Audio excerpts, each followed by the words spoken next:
Welcome to Level Up. This is your host, Omar Al-Duri. In this special podcast, we're going to discuss success stories from different aspects of the world. I am delighted to have this guest, and it's an honor being in his presence because the man is a Guinness World Record holder. Man, the first person as well to be doing that.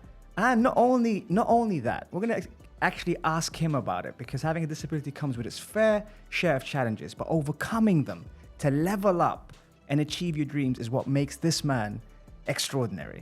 In this episode, we learn more about our guest and his incredible journey. So grab your popcorn, ligmat, and join us as we discover Sujith Varghese. Sujith, welcome to the show. Thank you so much. Thank you. It's such a pleasure to be here. What an intro. And that was me toning it down. Yeah. I was like, that's the nicest thing. No, you deserve it. As a kickoff, we mentioned the Guinness World Record, right? Yeah. Congratulations on that, firstly. Thank you so much. The largest GPS drawing, is that right? Yeah. And can you tell us a bit more about how that came about and what inspired you to do that?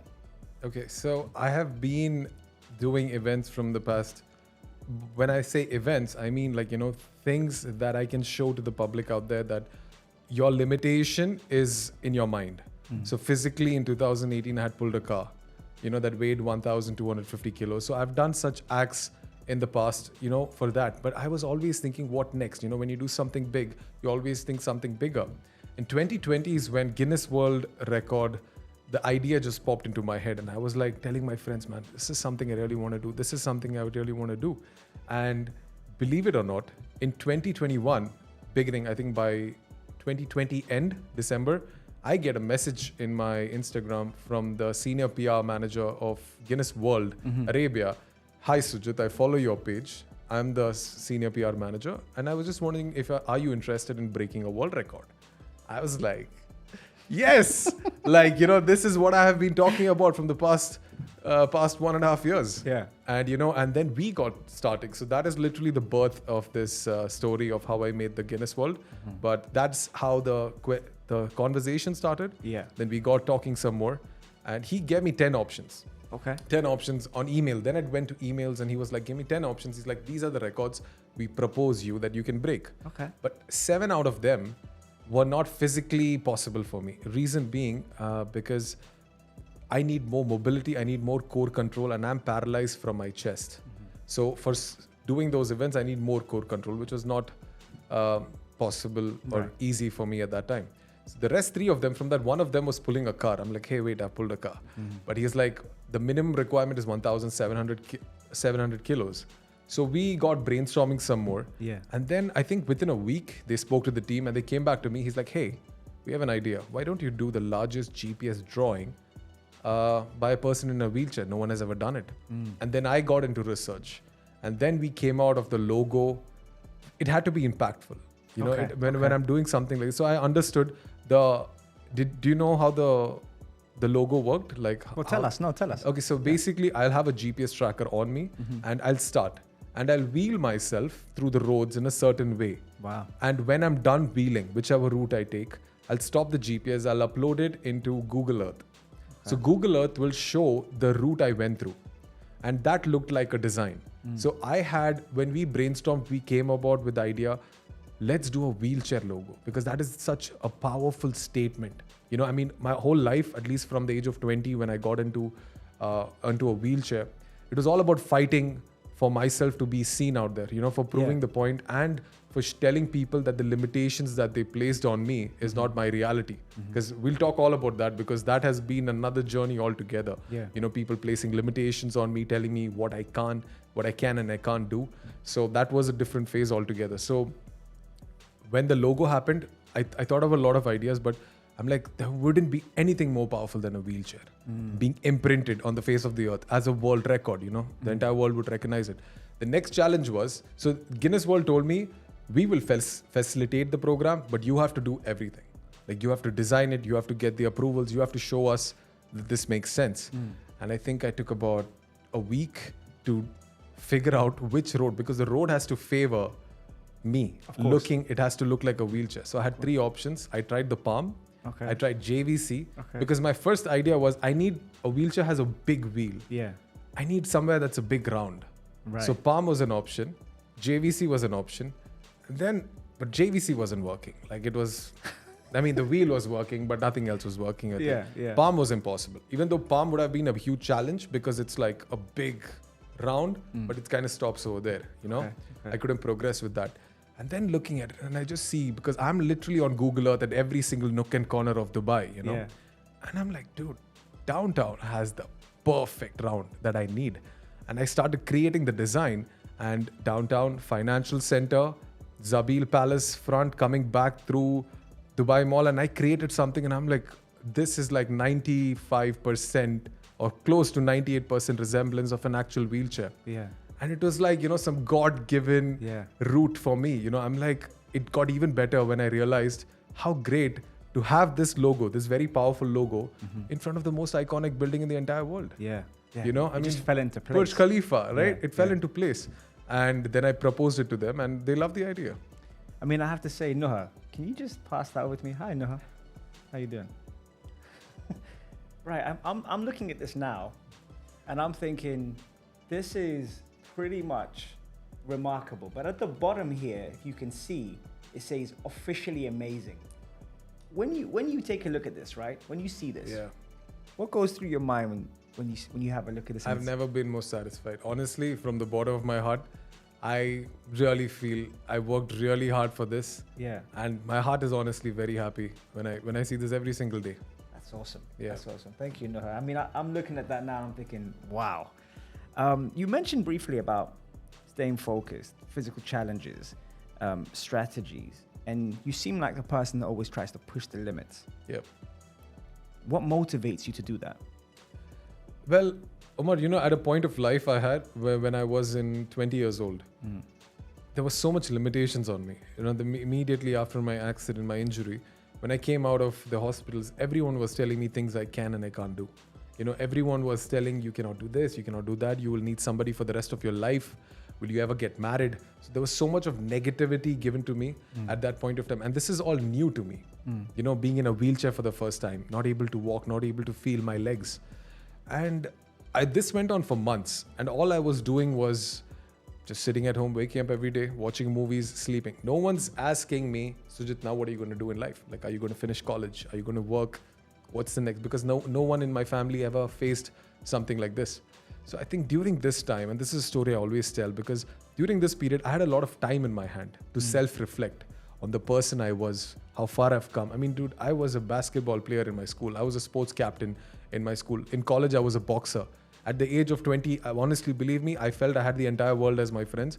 I felt untouchable because I was physically that good. I felt I had everything in the palm of my hands, you know, and biking was next level back in India. You know, we used to love racing. And I suddenly find myself at this point where I'm at my lowest. And I still remember seeing this one motivational video that changed my entire perspective towards life. And that is the story of Dewey Bonzello. And if people have not seen it, it's a 7-minute video in YouTube. And it's the most inspiring video I've ever seen. And I thought to myself, this guy has not given up. His story, I'm not going to share his story now a lot, but he's not given, he fought for something for 30 years for his freedom. And he got out of prison at the age of 51 after going in at 23. Wow. And he never gave up. His story is phenomenal.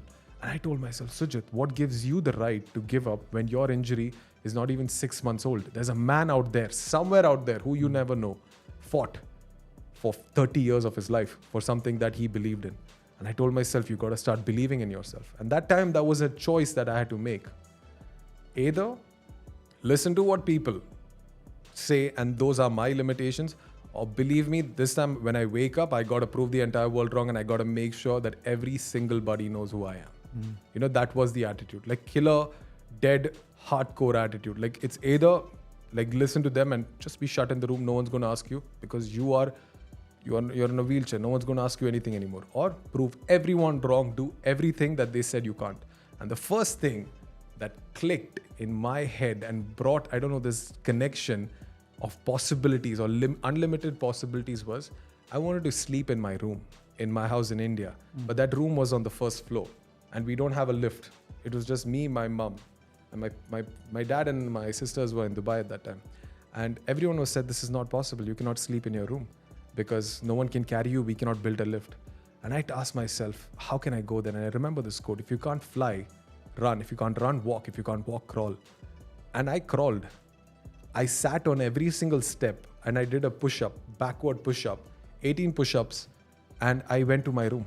So I climbed 18 steps up. From the floor, I got to a bed, got to a chair, and then from that chair to my wheelchair, and I wheeled to my room.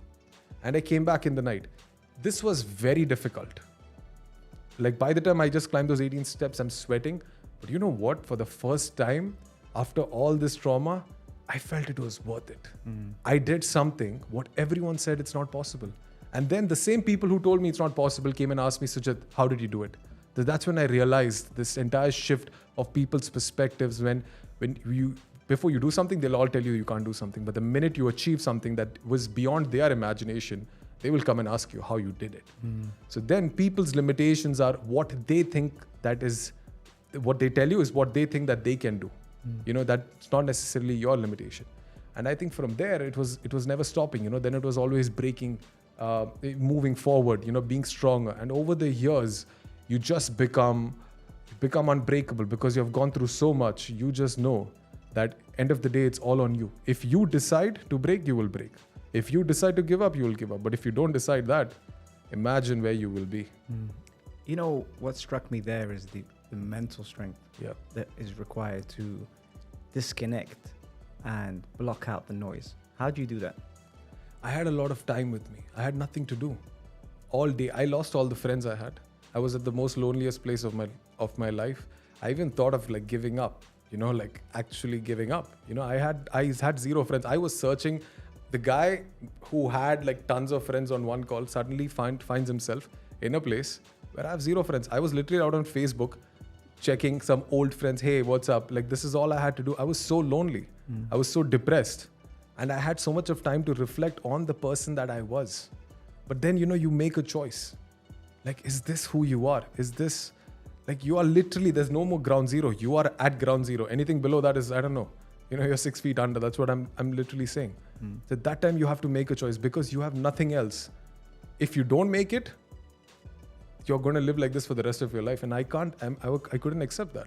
I am not born and I wasn't the guy who is meant to have a destiny like this. I had to make my own.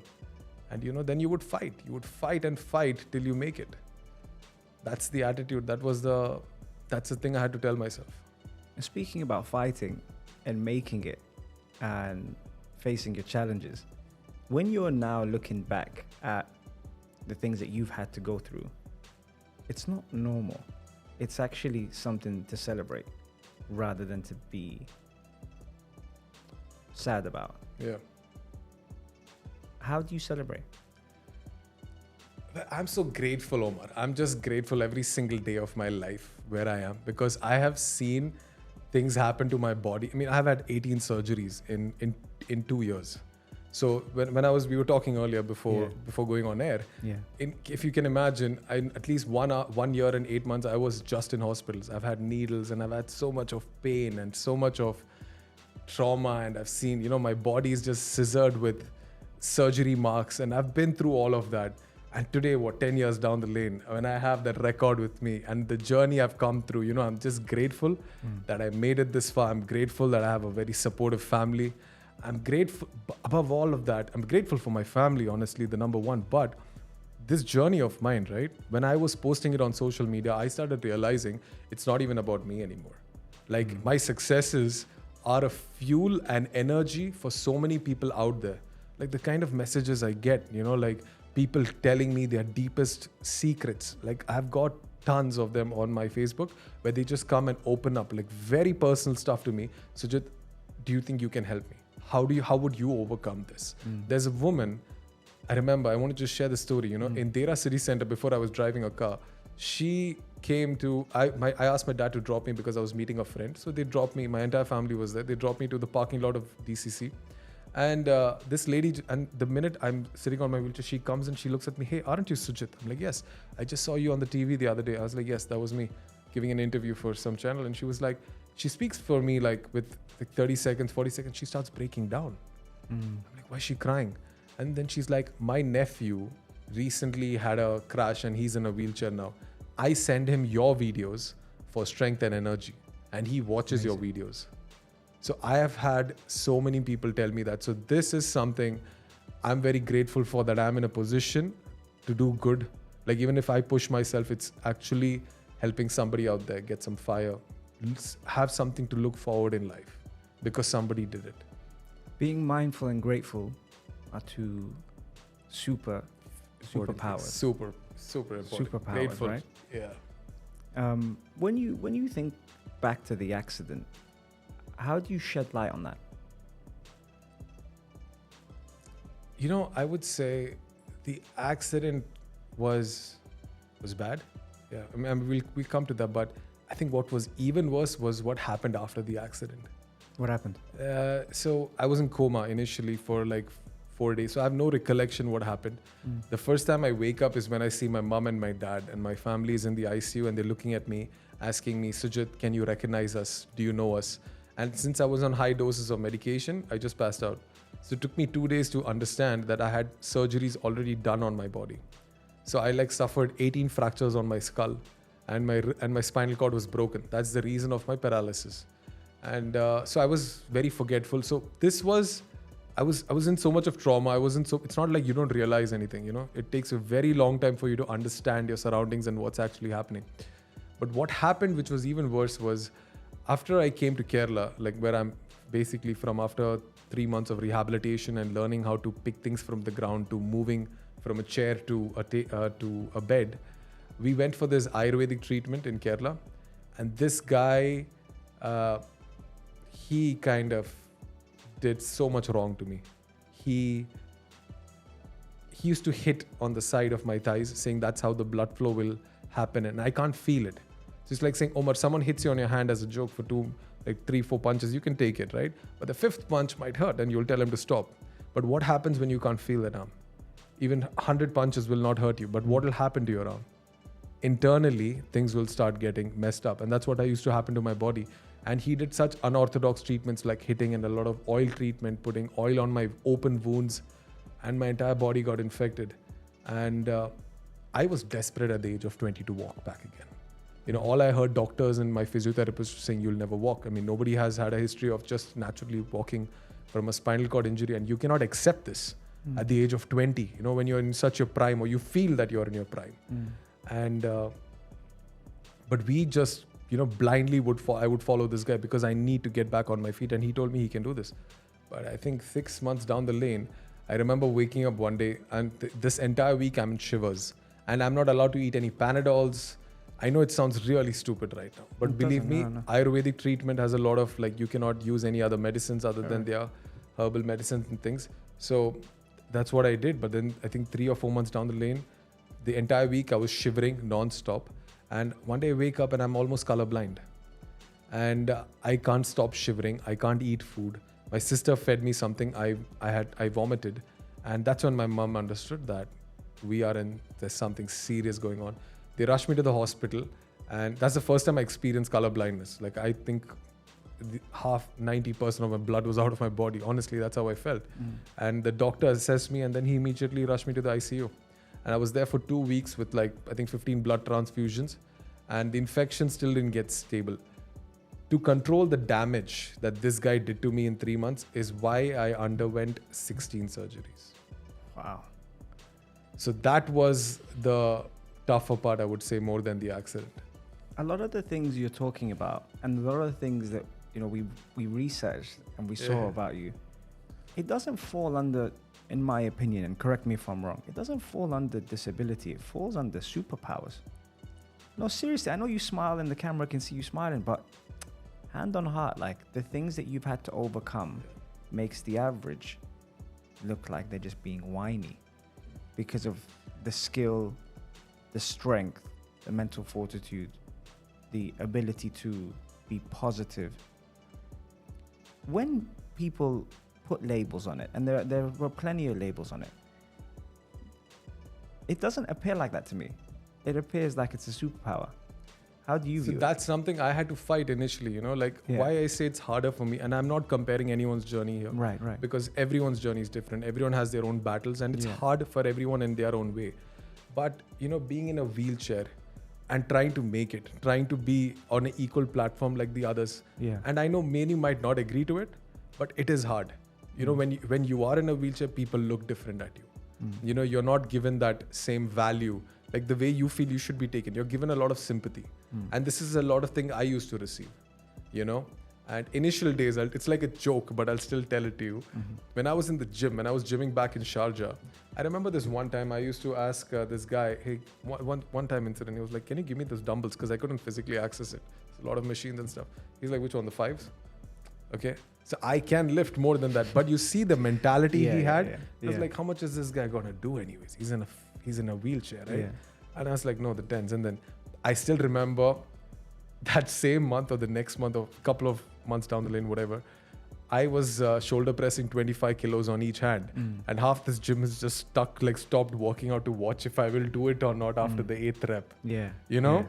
Like, because it's heavy, you know, people who course. work out 25 on each hand. So it's like, but the mentality for me to break that whole, the way people look at me itself, it took me a very long time. Because I was fighting for me, you know, Umar, it's not even about, I wanted to get something out of it. I'm like, no, I'm equal. I'm just sitting. There's nothing else wrong. Why are you discriminating people or assuming somebody is something because they are on a wheelchair?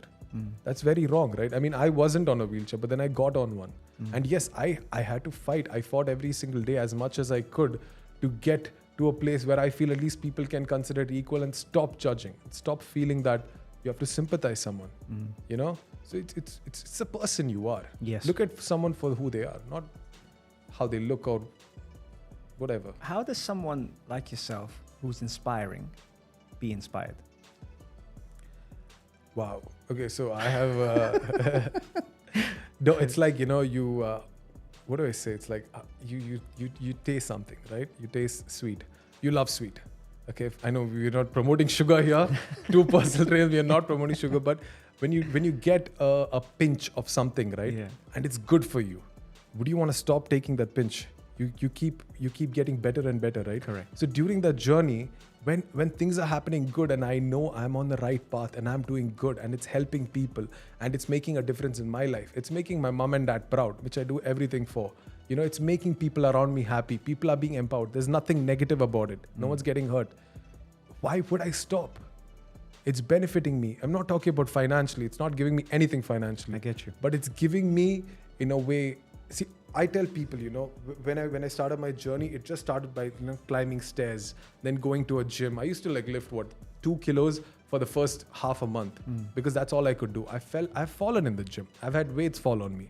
I've done workouts where I've almost cracked my head on the bar because my wheelchair doesn't. When I'm taking like a bicep curl and the guy just left me, so I have no core power to stand. My entire wheelchair flipped in front. You know, all these obstacles are faced, but you just keep moving forward and forward and forward. And then you realize after a threshold, dude, like there is an ocean of success and potential you can reach. So I understood something. A human being, man, woman, child, anybody, has an insane amount of potential to become something great, right? But 90% of the people die without even realizing 50% of it. I tell myself, and I've told people around me, I'm not dying from this earth until I create my legacy. Like, I'm going to have a legacy that people will create, and that's the confidence I carry. Because I've worked very hard for it, and I'm not going to stop until I create it, you know? And so that's what, you know, so when you start realizing the potential a person has, you will never find your true potential if you are in a pursuit of finding it. Does that make sense? It doesn't just make sense. It resonates. Yeah. It resonates, and it's nice to hear you say that because, I mean, I've looked here and it says some great things like the first disabled person in the world has become a personal trainer here. Yeah. Right? Do you know when you say legacy and when people set trails rather than following a path, that's by meeting you today. I look at myself now and say, he's inspired me to do more, right? And I've been in the fitness industry for over 20 years, you know? Yeah. And I hear you talk and I believe it. That's another thing, by the way, because it's one thing saying it. Yeah. It's another thing believing it. What message do you have to share with our listeners, particularly those facing challenges in their own lives? So, everyone has challenges, but one thing I wanted to say, and I actually had it in mind that Omar, you would ask me this question. So there are a few things. Actually, there are 3-4 points I want to bring out. Okay. And I had it planned like yesterday evening because I want people to know there's not one advice that you can ever give someone. But some things that I learned over the journey is, number one, you should always understand when you want to do something, it's good to know that there are people with you, etc. But always know and always work in a way that there's nobody supporting you. Because nobody will. When the actual time matters, you have to do the work, right? Because this is the key to success. This is the key to making things happen. Now, depression is not something, I've been depressed. It's not something that we can just say, oh, don't worry, it'll go after us a while. That's a very negative answer for depression, you know? Yeah. But it's for you, depression, if you're really asking me about that question, I would tell people to self-reflect and then take your options out. What are your options? Secondly, I would tell people never to tell your plans to anyone. Just keep it to yourself, let your results talk. And that's super important for whoever is listening right now. I cannot give examples for it, but it's very important. You safeguard your dreams, you protect your dreams, and you keep it only for yourself and the people who only need to be involved. Finally, have a confidence in yourself like you are the best out there. You might not be the best. I'm not the best in what I do, but every single day I have this big mirror in my room. I look at it and I'm like, dude, if someone can do this, it's you. You should have mad confidence in yourself that you are the best out there. And when you walk, like, you know, people should know me, you know, people better know me. That will make you a person with who you want to be. You know, like I said, you know, if the heart can believe it, the mind can conceive it, you can achieve it. But you got to believe that you are that level of a person. It's pretty obvious, man. The only thing that limits a person is their mind, and you 100%. You're definitely a testimonial to that. I thank you very much for coming on the Level Up show, man. Thank you. It's been great interviewing you. It's been even better meeting you. My pleasure. Thank you very much. Thank you so much.